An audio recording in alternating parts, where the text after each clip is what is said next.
Jadi ketika Tuhan awal menciptakan manusia, roh manusia itu sudah ada di dalam persatuan, persekutuan dengan roh Tuhan. Sehingga sebenarnya kalau kita lihat sisi yang lain, manusia itu sebenarnya makhluk rohani yang diberi tubuh jasmani.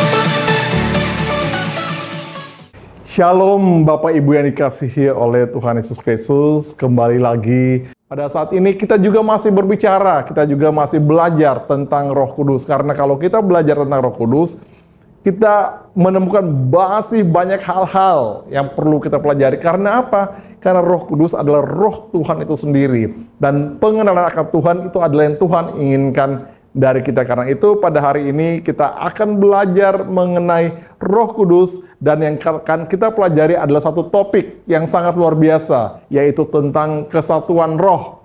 Apa itu kesatuan roh? Bagaimana itu terjadi? Bagaimana hubungannya kesatuan roh dengan keselamatan kita? Dan bagaimana hal itu bisa menjadi berkat buat kita? Akan kita pelajari. Bapak Ibu yang dikasihi oleh Tuhan Yesus, seperti yang tadi saya sampaikan, kita pada saat ini, pada hari Minggu ini akan belajar mengenai satu topik, yaitu kesatuan roh. Apa itu kesatuan roh? Bagaimana itu kesatuan roh? Bagaimana bisa terjadi kesatuan roh? Dan apa sejarahnya di dalam Alkitab? Kita akan pelajari. Karena apa? Karena itu adalah topik yang sangat luar biasa. Nanti kita lihat satu-satu. Ayat yang saya mau ambil sebagai ayat kunci dari firman Tuhan yang akan kita pelajari saat ini adalah dari 1 Korintus 6 ayat 17 yang mengatakan, tetapi siapa yang mengikatkan dirinya pada Tuhan, ia menjadi satu roh dengan dia. Saya ulangi, tetapi siapa yang mengikatkan dirinya pada Tuhan, ia menjadi satu roh dengan dia. Dan juga ada beberapa ayat di tempat lain, terutama di Efesus 4 juga berkata, berusahalah memelihara kesatuan roh. Kalau kita lihat dari hal ini, itu sangat luar biasa dan sangat ajaib. Karena apa? Karena Rasul Paulus di suratnya kepada jemaat Korintus mengatakan bahwa kita ada dalam kesatuan roh dengan Tuhan. Mungkin, ini kan biasa saja. Tapi kalau kita coba pikirkan, kita coba renungkan, bayangkan saudara, setiap dari kita punya roh. Amin. Setiap orang yang percaya pada Tuhan Yesus mempunyai roh di dalam dirinya. Dan roh itu, roh kita, roh manusia kita itu bersatu dengan roh Tuhan itu sendiri. Jadi, di dalam diri kita ada roh Tuhan yang diam di dalam diri kita. Karena menyatu. Karena menyatu. Dan kata satu di sini adalah betul-betul satu. Artinya tidak bisa dipisahkan. Menyatu. Bergabung, menyatu, sehingga jika kita melihat ada dua hal yang berbeda yang kemudian menyatu, bersekutu, sehingga tidak dipisahkan, itulah kesatuan. Kesatuan dikatakan di dalam firman Tuhan ini, yaitu kita, orang-orang yang sudah percaya pada Tuhan, yang artinya mengikatkan diri pada Tuhan, menjadi satu roh dengan Tuhan. Sangat luar biasa, saudara, kalau kita mempelajari mengenai kesatuan roh kita dengan Tuhan. Dan saya bisa mengatakan bahwa ini adalah mujizat yang sangat melampaui akal manusia. Bayangkan, Tuhan semesta alam yang ada, yang hadir, yang bertahta di surga, mau hadir bersatu dengan roh kita. Kalau kita mempelajari agama-agama lain, terutama agama-agama dari timur, salah satu yang menjadi tujuan mereka adalah bagaimana mereka bersatu dengan pribadi yang lebih tinggi, bersatu dengan alam semesta, bersatu dengan hal-hal yang supranatural. Itu menjadi tujuan mereka. Tetapi kalau kita lihat di dalam firman Tuhan di sini, kita saat ini yang percaya kepada Tuhan Yesus, yang mengikatkan diri pada Tuhan, sudah dipersatukan dalam roh kita dengan Dia. Itu yang akan kita pelajari.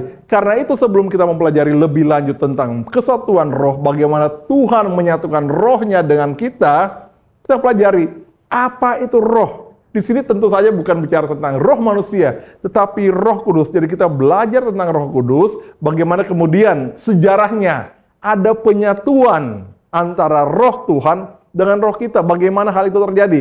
Dan untuk itu kita harus balik ke depan lagi, yaitu kita balik ke kitab Kejadian, di mana pertama kali manusia diciptakan oleh Tuhan. Kalau kita baca Kejadian 1 ayat 1 dan 2, berbunyi demikian. Pada mulanya Tuhan menciptakan langit dan bumi.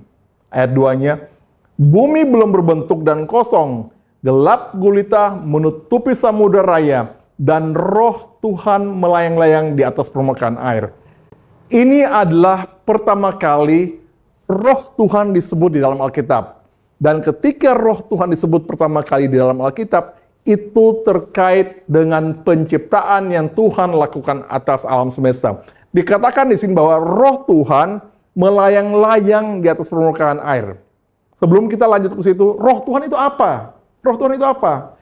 Roh Tuhan adalah salah satu pribadi di dalam esensi Tuhan, yaitu daya hidup atau istilah dulu hayat. Ilmu, kan kita tahu bahwa dulu pelajaran biologi dibilang ilmu hayat, yaitu daya hidupnya Tuhan. Hidupnya Tuhan itu sendiri yang ada di dalam Tuhan. Itulah yang disebut dengan roh Tuhan. Dan kata dari melayang-layang itu di dalam bahasa Inggrisnya itu sama dengan mengerami. Dengan merami. Jadi ketika dikatakan bahwa roh Tuhan melayang-layang di atas permukaan air, sebenarnya roh Tuhan sedang mengerami, roh Tuhan sedang mengerjakan persiapan untuk membentuk kehidupan di atas air tersebut. Dan kalau kita belajar lebih lanjut di dalam Alkitab, air itu biasa dilambangkan sebagai sarana kehidupan. Nanti kita belajar di Yohanes 3 ayat 5, kita belajar bahwa kenapa air dibilang sebagai sarana kehidupan. Karena kita tahu, kalau kita lihat secara fisik saja, seorang anak, seorang bayi yang baru lahir, yang sebelum lahir, di dalam kandungannya dia dilingkupi dengan air. Dan itu juga kemudian ketika kita dibaptis, yang belum lama kita lakukan, sakramen pembaptisan dilakukan pada jemaat Tuhan di Home Ministry Jawa Barat, itu semua kemudian dimasukkan di dalam air. Nanti kita akan pelajari, kita akan sampai di situ. Tapi kita mau lihat di sini bahwa roh Tuhan, yaitu salah satu pribadi Tuhan, salah satu pribadi yang merupakan daya hidup Tuhan, itu mengerami permukaan air untuk mempersiapkan kehidupan. Kemudian ketika seterusnya ada penciptaan kehidupan selanjutnya, sampailah ketika penciptaan manusia. Di Kejadian 2 ayat 7 dikatakan, ketika itulah Tuhan membentuk manusia itu dari debu tanah dan menghembuskan napas hidup ke dalam hidungnya. Demikianlah manusia itu menjadi makhluk yang hidup. Di Kejadian 2 ayat 7 mengatakan bahwa Tuhan awalnya membentuk manusia dari debu tanah. Jadi itu seperti suatu boneka, manekin. Jadi itu tubuh jasmani manusia. Tapi tubuh jasmani manusia itu belum mempunyai kehidupan di dalam dirinya. Dan Tuhan kemudian menghembuskan napas hidupnya Tuhan ke dalam diri manusia itu, ke dalam diri fisik manusia itu. Sehingga manusia menjadi makhluk yang hidup. Artinya sebenarnya yang kalau dibilang di sini nafas hidup sebenarnya adalah roh kehidupan yang datang dari Tuhan, roh kehidupan yang ada di dalam diri Tuhan, kemudian diberikan kepada manusia, sehingga manusia menjadi makhluk yang hidup. Artinya sebenarnya roh manusia yang menjadi sumber hidup manusia itu terbentuk karena roh Tuhan yang masuk ke dalam tubuh jasmani manusia. Saya harap sampai di sini kita mengerti bahwa, saya ulangi lagi, bahwa roh manusia itu yang kemudian menjadi sumber kehidupan manusia itu terbentuk ketika Tuhan menghembuskan rohnya ke dalam diri manusia. Sehingga kita bisa mengambil kesimpulan bahwa manusia mendapatkan kehidupan dari roh Tuhan yang diberikan Tuhan ke dalam dirinya. Sehingga konsekuensinya adalah kehidupan manusia itu tergantung dari roh Tuhan. Amin. Kehidupan manusia tergantung penuh dari roh Tuhan. Tanpa roh Tuhan, manusia bukanlah manusia. Karena roh manusia itu bisa ada karena roh Tuhan yang membentuknya. Sumber kehidupan yang ada dalam diri manusia terjadi karena Tuhan memberikan kehidupannya di dalam diri manusia melalui rohnya yang tinggal dalam diri manusia. Amin. Sehingga kita lihat bahwa pada awalnya roh manusia sudah ada di dalam persekutuan, sudah ada di dalam persatuan dengan roh Tuhan. Amin. Jadi ketika Tuhan awal menciptakan manusia, roh manusia itu sudah ada di dalam persatuan, persekutuan dengan roh Tuhan. Sehingga sebenarnya kalau kita lihat sisi yang lain, manusia itu sebenarnya makhluk rohani yang diberi tubuh jasmani. Amin. Kebalikannya, kadang-kadang kita berpikir bahwa kita adalah seperti ini, fisik nih, fisik saya, yang orang Ambon ini, atau fisik teman-teman, ada orang Jawa Barat, ada orang Manado, ada campuran Ambon Manado, misalnya Pastor Valdo. Itu kemudian, itulah kita. Dan kita mempunyai roh. Dan padahal kebalik, Alkitab mengatakan kita menjadi manusia sebenarnya karena roh kita, sehingga yang kita punya badan fisik ini sebenarnya hanya baju kita aja, hanya badan, hanya apa istilahnya, pembungkusnya. Inti diri kita ada pada roh kita. Dan roh kita yang diciptakan di dalam persekutuan atau di dalam kesatuan dengan Tuhan. Amin. Saya harap kita mengerti di sini. Dan kita akan lihat selanjutnya. Kita akan lihat lagi bahwa ketika sesudah itu, ketika Tuhan menciptakan manusia, tadi dikatakan bahwa Tuhan menghembuskan nafas hidup sehingga manusia kemudian menjadi makhluk yang hidup, manusia mempunyai roh. Ada yang sangat luar biasa di sini. Kita lihat ketika sesudah itu Tuhan kemudian membentuk Hawa, membentuk pasangan dari manusia atau pasangan dari Adam, yang Tuhan lakukan apa? Kejadian 2 ayat 22 mengatakan bahwa dari rusuk dan dari rusuk yang diambil Tuhan dari manusia itu, dibangunnyalah seorang perempuan. Lalu dibawanya kepada manusia itu. Ayat 23 dikatakan, lalu berkatalah manusia itu, inilah dia, tulang dari tulangku dan daging dari dagingku. Ia akan dinamai perempuan sebab ia diambil dari laki-laki. Ayat 24 mengatakan, sebab itu seorang laki-laki akan meninggalkan ayahnya dan ibunya dan bersatu dengan istrinya sehingga keduanya menjadi satu daging. Apa kesimpulannya? Hawa itu mendapatkan kehidupan dari Adam. Tuhan tidak pernah meniupkan rohnya kepada Hawa. Tetapi ketika Hawa diambil dari Adam, maka Hawa mendapatkan kehidupan dari Adam. Adam mendapatkan kehidupan dari roh Tuhan. Jadi sebenarnya Adam dan Hawa adalah makhluk Tuhan yang sebenarnya satu roh tetapi berbeda fisik. Sampai sini dimengerti? Dan keduanya mendapatkan sumber kehidupan dari roh Tuhan. Jadi sebenarnya baik seluruh manusia dan juga walaupun dia berbeda orangnya, itu sebenarnya semua berasal dari satu roh. Ketika Adam dan Hawa kemudian bersatu kembali, kalau kita belajar tentang perkawinan, di mana Adam dan Hawa atau lelaki dan perempuan bersatu, dikatakan apa? Keduanya menjadi satu daging. Sebenarnya Hawa itu cloningnya Adam yang dipersatukan kembali dengan Adam. Jadi Adam dan Hawa adalah satu roh di dalam wujud dua makhluk yang berbeda. Tetapi roh Adam dan roh Hawa satu adanya dan berasal dari roh Tuhan. Kenapa saya singgung hal ini? Karena sebenarnya Adam dan Hawa itu melambangkan Kristus dan jemaatnya. Kalau kita baca di Efesus 5, itu jelas dikatakan bahwa keluarga atau wanita dan pria itu sebenarnya menggambarkan Tuhan Yesus dan jemaatnya. Jadi, Tuhan Yesus dan jemaatnya sebenarnya punya roh yang sama, yaitu jemaat mendapatkan rohnya dari Tuhan Yesus. Sehingga di sini kita bisa melihat kembali konsep tentang kesatuan roh itu sudah ada sejak awalnya. Amin.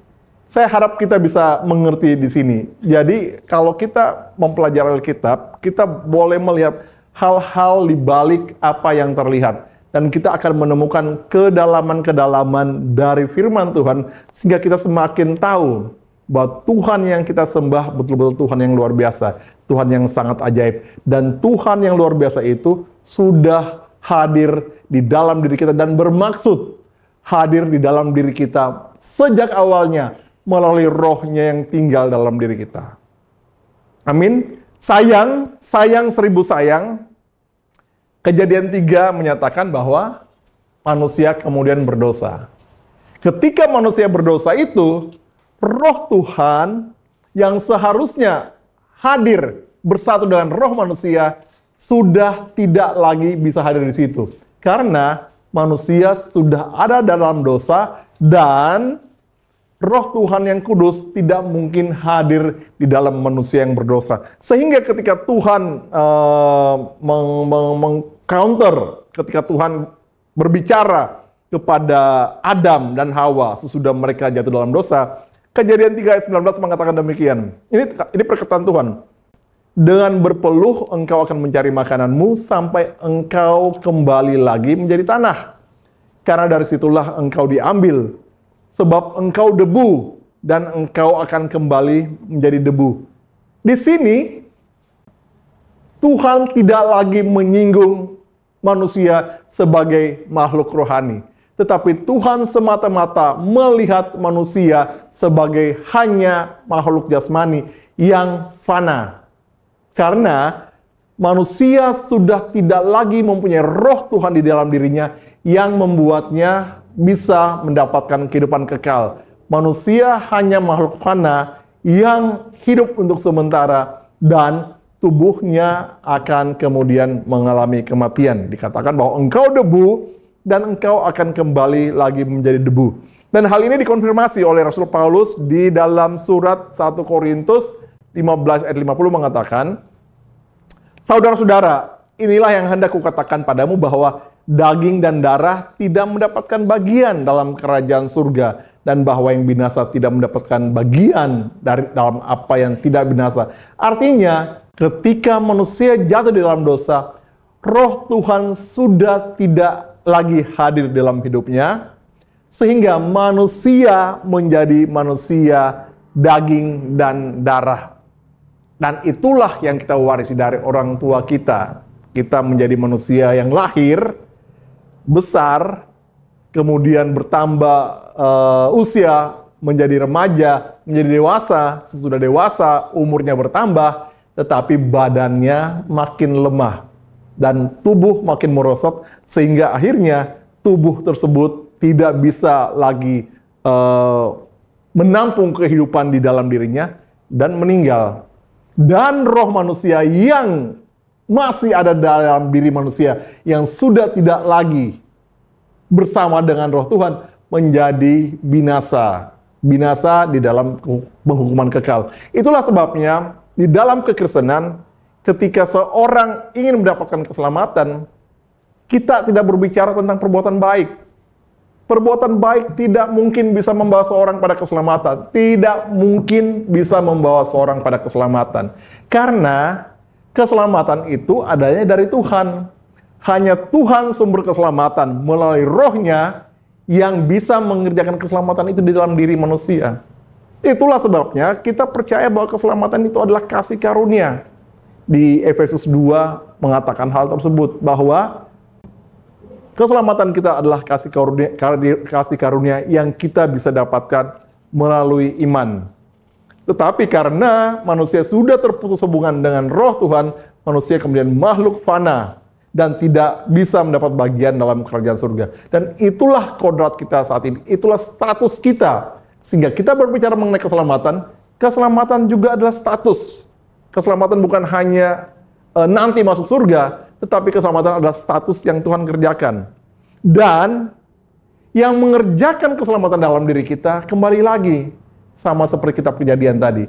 Roh Kuduslah yang mengerjakan keselamatan itu dalam diri kita. Karena Roh Kudus itulah sumber kehidupan kekal yang sejak awal memang ditaruh untuk bersatu dengan roh manusia, bersatu dengan manusia, membentuk roh manusia di dalam dirinya. Kita baca Kejadian 3 ayat 3 ini, mungkin kita sering dengar ketika seorang ahli Taurat, guru pengajar Taurat, bertemu dengan Tuhan Yesus di waktu malam, yaitu dia adalah Nikodemus. Dia itu ingin tahu apa sih rahasia keselamatan itu. Dan Tuhan Yesus mengatakan, ini Yohanes 3 ayat 3 sampai Yohanes 3 ayat 6. Tuhan Yesus mengatakan apa? Aku berkata kepadamu, sesungguhnya jika seorang tidak dilahirkan kembali, ia tidak dapat melihat kerajaan surga. Tuhan Yesus mengatakan tentang kelahiran kembali. Tentu saja Nikodemus sudah bingung, masih bingung dia. Jadi bingung, karena dia pasti sudah tua. Seperti normalnya guru-guru dan guru-guru pengajar dan orang Farisi dan ahli Taurat saat itu. Yang pasti ibunya sudah meninggal. Dan dia berkata, bagaimana mungkin saya dilahirkan kembali? Orang saya sudah tua kok. Dapatkah saya masuk lagi ke dalam rahim ibu saya dan dilahirkan kembali? Yang pasti ibunya sudah meninggal. Dan dia bingung. Tuhan Yesus berkata kepadanya, aku berkata kepadamu, sesungguhnya jika seorang tidak dilahirkan dari air dan roh besar, ini berbicara tentang Roh Kudus, tidak masuk ke dalam kerajaan surga. Karena apa yang dilahirkan dari daging adalah daging, dan apa yang dilahirkan dari roh adalah roh. Di sini Tuhan Yesus sedang mengatakan bahwa kamu semua manusia adalah manusia-manusia daging belaka yang sudah putus hubungan dengan Tuhan dan tidak mungkin bisa diselamatkan oleh dirimu sendiri karena kamu adalah manusia daging. Tetapi hanya oleh pekerjaan Roh Kudus yang bisa dikerjakan oleh Roh Kudus, dikatakan tidak dilahirkan dari air dan roh, dia tidak bisa melihat kerajaan surga, tidak dapat masuk ke dalam kerajaan surga. Di sini yang kita lihat di sini, Tuhan Yesus mengacu pada apa yang tadi kita baca di Kejadian 1 ayat 2, yaitu Roh Tuhan melayang-layang di atas permukaan air. Karena dikatakan bahwa Roh Tuhanlah sumber kehidupan, dan Roh Tuhanlah yang bisa mengerjakan keselamatan di dalam diri kita. Melalui apa? Balik lagi seperti awalnya. Roh Tuhan kemudian harus dipersatukan lagi. Tuhan harus mempersatukan diri lagi ke dalam diri manusia, sehingga manusia mempunyai roh yang bisa memberikan dia kehidupan yang kekal. Itulah yang dikerjakan oleh teman-teman yang kemarin melakukan pembaptisan, yaitu dipersatukan oleh Roh Kudus dengan apa? Dengan Kristus. Itu waktu itu Pastor Raymond sudah banyak sekali menjelaskan tentang itu. Tapi kita baca ayatnya supaya kita refresh dan kita bisa melihat hubungan tentang apa yang Roh Kudus lakukan di dalam keselamatan kita dan apa hubungannya dengan pembaptisan yang teman-teman belum lama lakukan. Pada Roma, di kitab Rasul Paulus, tulisan Rasul Paulus kepada jemaat di Roma 6 ayat 3-5 mengatakan, atau tidak tahukah kamu bahwa kita semua yang telah dibaptis dalam Kristus telah dibaptis dalam kematiannya? Dengan demikian, kita telah dikuburkan bersama-sama dengan dia oleh baptisan dalam kematian, supaya sama seperti Kristus telah dibangkitkan dari antara orang mati oleh kemuliaan Bapa, demikian juga kita akan hidup dalam hidup yang baru. Ayat 5, sebab jika kita telah menjadi satu dengan apa yang sama dengan kematiannya, kita juga akan menjadi satu dengan apa yang sama dengan kebangkitannya. Dikatakan di Roma 6 ayat 3-5 di sini, kita hanya bisa mendapatkan kehidupan baru jika kita dipersatukan dengan kematian Kristus di atas kayu salib dan kebangkitannya dari antara orang mati. Dan itu hanya bisa dikerjakan oleh Roh Kudus. Itulah sebabnya dikatakan bahwa Orang hanya bisa dilahirkan kembali melalui air dan roh, melalui pekerjaan Roh Kudus di dalam dirinya. Dan Roh Kudus itulah yang mempersatukan kita dengan kematian Tuhan Yesus dan juga mempersatukan kita dengan kebangkitan Tuhan Yesus. Sehingga melalui kematian Tuhan Yesus, kita dianggap sudah mati, dosa-dosa kita yang lama dianggap sudah mati, kita sudah ditebus, dan oleh kebangkitannya, kebangkitan Tuhan Yesus, kita dipersatukan ke situ, sehingga oleh pekerjaan Roh Kudus, yang juga membangkitkan Kristus dari antara orang mati, kita juga dibangkitkan, dan kita mendapatkan hidup baru di dalam roh. Jadi kalau orang bertanya, bagaimana istilahnya, mekanismenya, bagaimana caranya seorang Kristen bisa diselamatkan?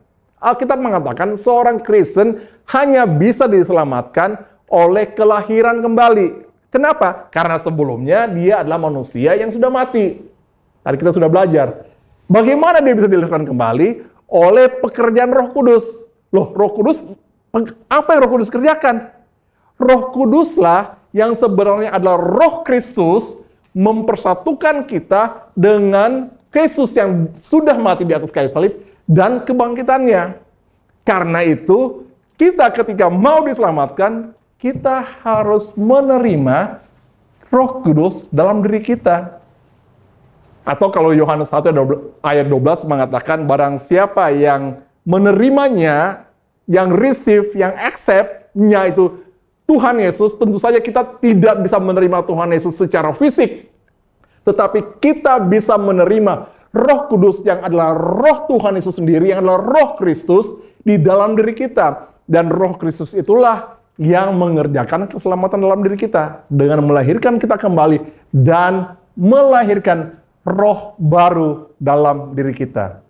Sehingga dengan demikian kita bisa sampai di sini bahwa semua itu hanya bisa dikerjakan kalau kita menyatu dengan Roh Kudus. Dan bukan kita yang melakukannya, tapi Roh Kudus yang melakukannya di dalam kita. Bagian kita adalah mengimaninya dan menerimanya supaya ada kesatuan Roh Kudus mengerjakan dalam diri kita, roh yang baru, roh yang satu dengan Dia sendiri, dan itulah yang memberikan kehidupan kekal kembali kepada kita. Sama seperti apa yang terjadi pada penciptaan manusia awal di kitab Kejadian. Amin. Saya harap di sini seluruh jemaat home ministry yang mendengarkan maupun yang nanti mendengarkan rekaman-rekaman pada sesudahnya juga bisa mengerti. Karena ini adalah konsep yang sangat penting untuk kita mengerti. Dan kita bisa menjelaskan pada orang lain. Kalau kita sulit mengerti konsep ini atau kita tidak bisa mengerti konsep ini, sulit juga orang mengerti iman kita. Tetapi ini semua bisa dijelaskan. Dan itu semua tertulis di dalam firman Tuhan. Ada satu hal yang kita lihat yang sangat ajaib. Ini kita lihat di Yohanes 20 ayat 22. Ini kejadiannya, Tuhan Yesus sudah bangkit, dan Dia bertemu dengan murid-muridnya. Tuhan Yesus mengatakan apa? Di sini Kejadian 20 ayat 22 saya katakan, saya baca, dan sesudah berkata demikian, Ia, maksudnya Tuhan Yesus, mengembusi mereka dan berkata, terimalah Roh Kudus. Ini agak, kalau kita baca ayat ini, agak unik.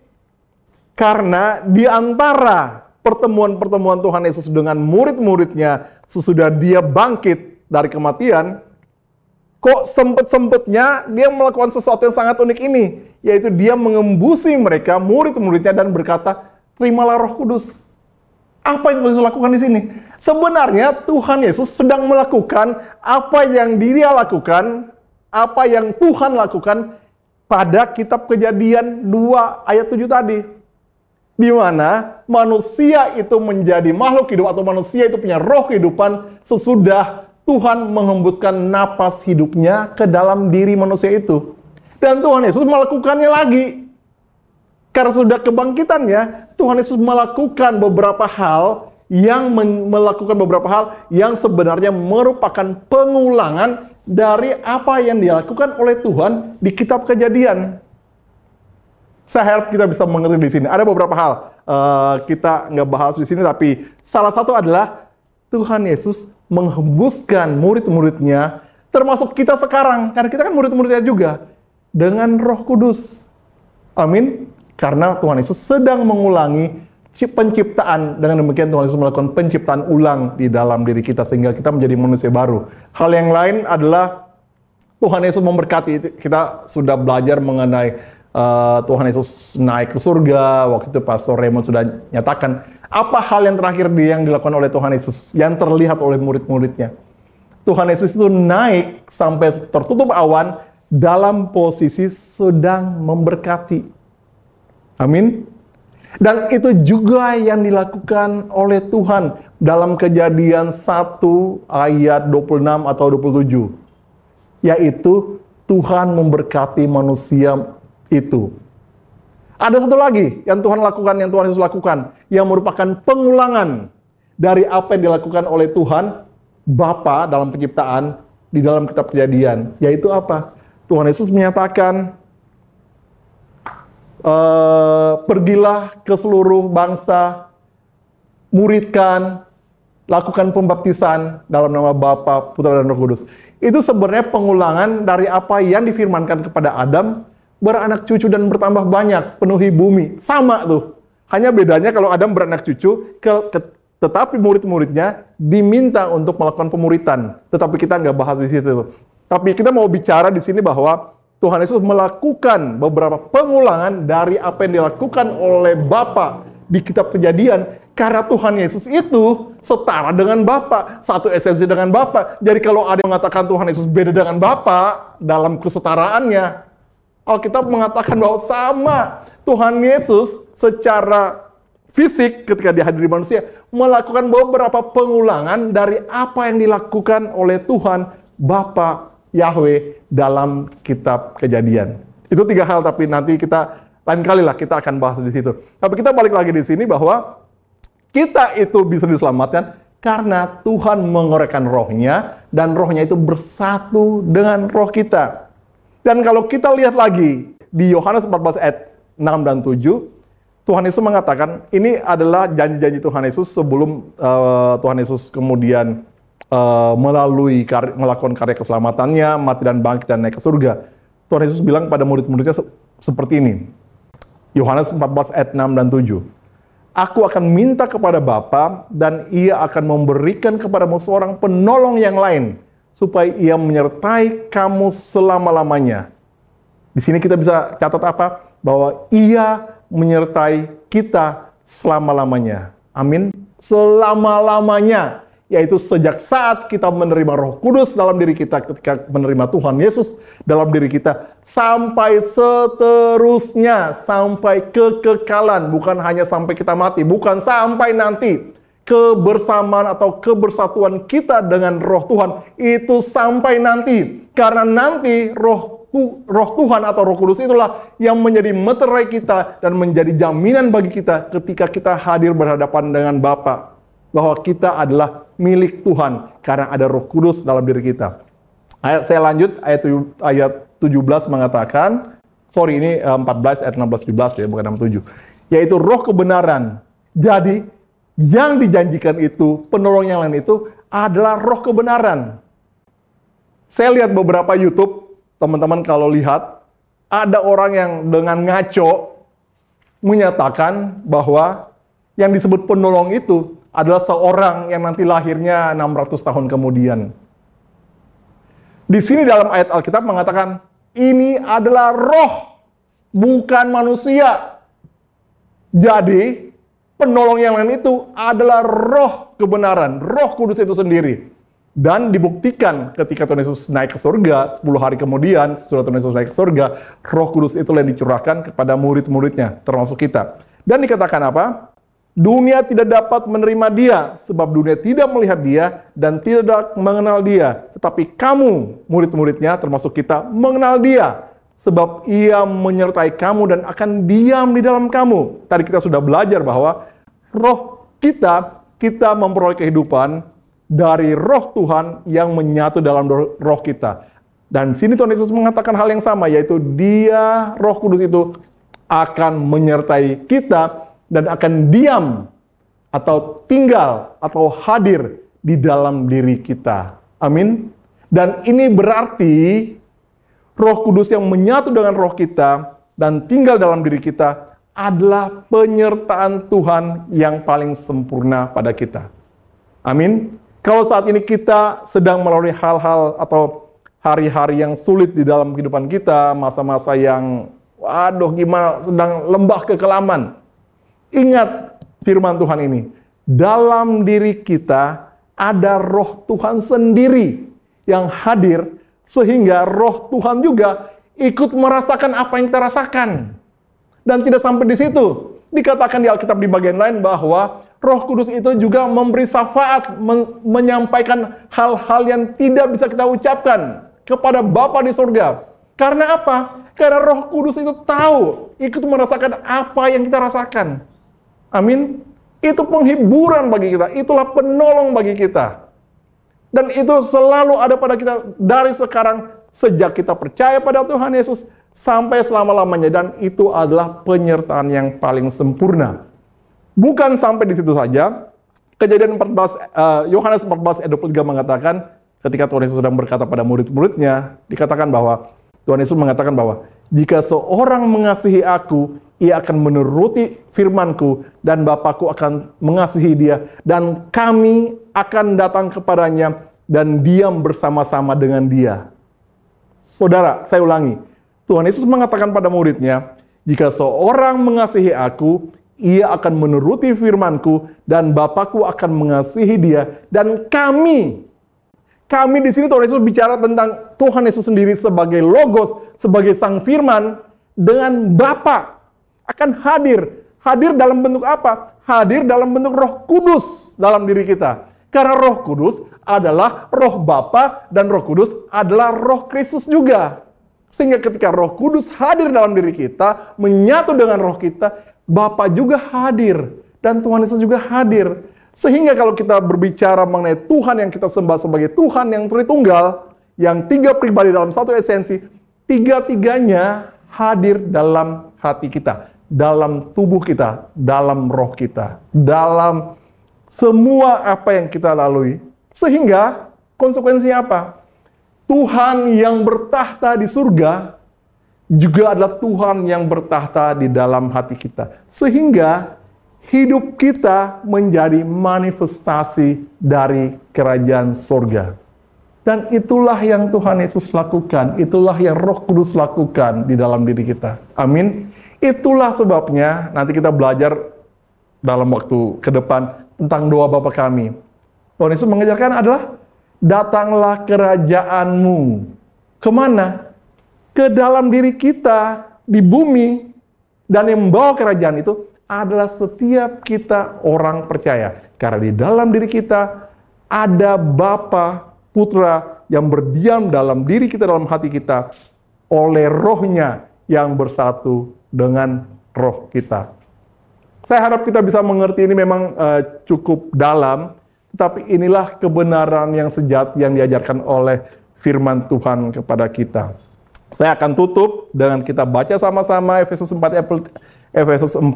dari 3 sampai 6 mengatakan, dan berusahalah memelihara kesatuan roh oleh ikatan damai sejahtera. Satu tubuh dan satu roh, sebagaimana kamu telah dipanggil kepada satu pengharapan yang terkandung dalam panggilanmu. Satu Tuhan, satu iman, satu baptisan. Satu Elohim dan Bapa dari semua. Bapa Elohim yang di atas semua dan oleh semua dan di dalam semua. Artinya, setiap orang percaya mempunyai dan dipersatukan oleh roh yang sama, yaitu Roh Kudus. Dan setiap orang percaya punya satu tubuh rohani, yaitu kita semua jemaat Tuhan disebut sebagai tubuh Kristus, karena roh yang ada dalam kita adalah roh Kristus adanya.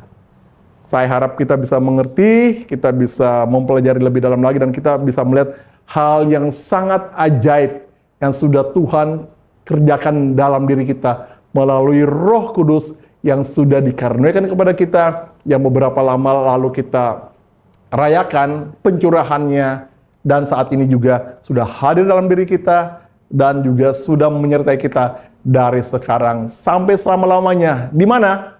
Di dalam hati kita menyatu dengan roh kita, yaitu roh yang baru, yaitu roh yang akan bersama-sama dengan kita sampai pada kekekalan ketika kita bertemu dengan Tuhan Yesus di awan-awan yang permai. Tuhan Yesus memberkati kita semua.